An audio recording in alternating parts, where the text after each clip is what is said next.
just take my thread back to the back of the hook. You make nice, even wraps. Or if you're in a hurry, you can just kind of spiral it back. I kind of like to make a nice, smooth under base for the rest of the fly. Okay, and I usually come back right about back to the point of the hook. And when you get back here, you want to be careful because that hook point is really sharp. If you hit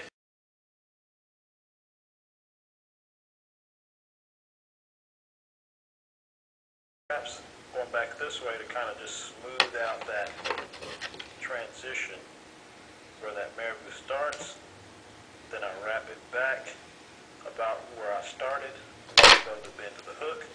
I'm ready to attach the next part of my materials. Once again, I'm going to turn it around a little way so that I can hang free without making contact with the hook, and we're ready. And that should be, it's about this, almost as long as the shank of the hook. You can make the tail shorter or longer depending on, what you want to do, but that's pretty much a standard.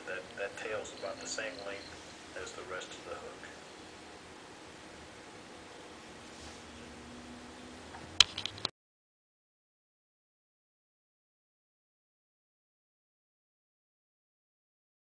To my material, and then just spin the vise as I wrap my chenille forward.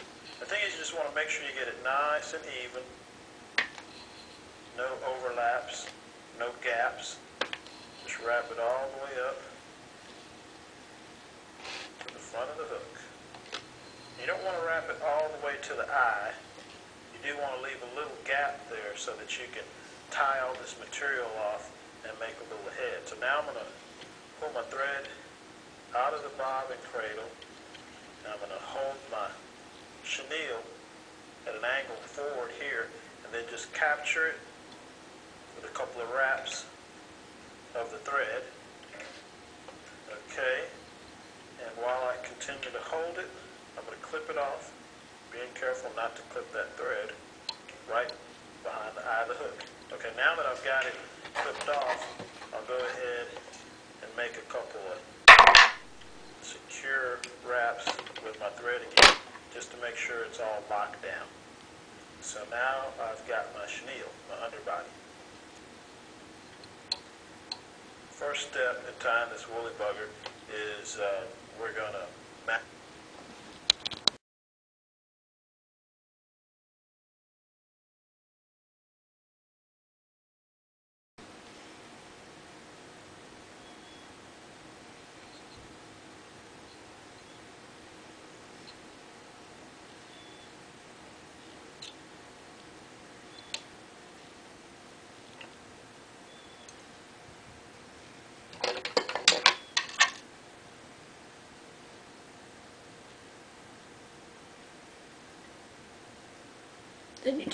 Then you take your pliers and you grab the end of the hackle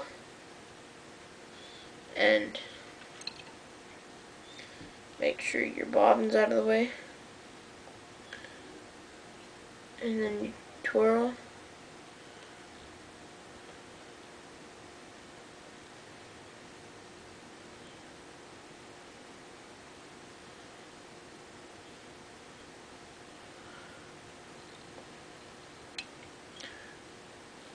And then you tie it off at the end so that you secure your hackle so it won't come undone.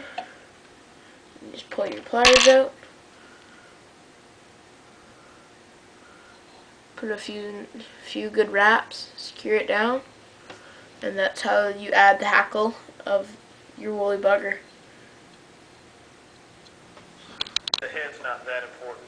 You just want to kind of make a nice tapered finish just so it looks nice. So I'll just wrap the thread, do a bunch of wraps until I get a nice taper to it.